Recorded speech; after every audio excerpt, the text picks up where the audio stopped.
साधारणतः नोव्हेंबरपासून आमचं हे काम चालू होतं, बी वगैरे टाकण्याचं. त्याच्यानंतर एक महिनाभर ती लागवड केली जाते. एक 15 दिवसात पुन्हा त्याची बेंदी वगैरे केली जाते आणि मग 2 महिने झाले की हा कांदा तयार होतो.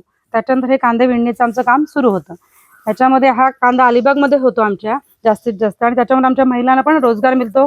कांदे विणणीचं म्हणजे हे काम 2-3 महिने आमचं चालतं. त्यात आम्हाला महिलांना सगळ्यांना रोजगार मिळतो. आजूबाजूच्या गावात सुद्धा म्हणजे 10-12 गावामध्ये हे काम केलं जातं. भेटतो सफेद कांदा हा फेब्रुवारीमध्ये आता काढा घेतला, 2-2.5 महिन्यानंतर आम्ही कांदा काढतो. कांद्याला मार्केटिंग चांगलं आहे. पुन्हा वाशी, मुंबई, गुजरात पर्यटक येतात, ते कांदा घेतात. आणि कांदा गुणकारी कांदा आहे, सफेद कांद्यासाठी फेमस आहे हा कांदा. आणि गोड कांदा लागतो, खायला चांगला टेस्टी असतो, चांगल्या मार्केटिंगला आहे कांदा आणि चांगलं उत्पन्न भेटतं. गेल्या वर्षी मी 80-90 हजाराचं उत्पन्न घेतलं होतं, यंदा 1,00,000-1.5 लाखापर्यंत जाईल उत्पन्न. चांगल्या प्रकारे कांद्याचं उत्पन्न आहे. 2-2.5 महिन्यात फक्त रोजगार भेटतो लोकांना, चांगल्या प्रकारे चांगली कामं भेटतात, त्यामुळे चांगल्या प्रकारे कांद्याला उत्पन्न भेटतं. अलिबागमध्ये हा कांदा फक्त फेमस आहे, बाकी कुठे कांदा जास्त होत नाही.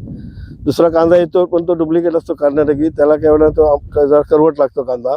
हा गोडीला कांदा चांगला असतो आणि चांगल्या प्रकारे कांद्याला उत्पन्न आहे. अलिबाग तालुक्यात चांगला फेमस कांदा आहे.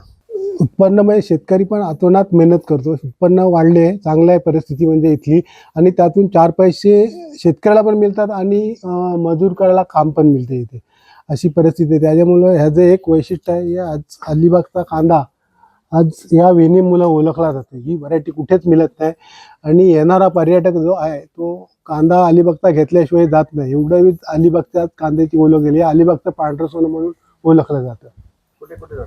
हा कांदा तुमचा पुन्हा जास्त, पण देशाच्या इतर कानाकोपऱ्यात पण कांदा जातो हा. आणि गुजरातला पण जातो, महाराष्ट्रात इतर ठिकाणी पण जातो, आणि सौदीला पण कांदा हा पाठवलेला आम्ही. तर यावर्षी पण त्यांचा आलेला आहे का पाठवूया आपण, तर बघू आता कसं काय होते. बोलणी चालू आहे त्यांची. कुठल्या महिन्यात हा कांदा तयार होतो? हा जवळजवळ यावर्षी लेट झाला, थोडा 15 दिवस लेट झाला. यावर्षी फेब्रुवारीच्या पहिल्या हप्त्यात कांदा मार्केटला गेला. गुणकारी आहे.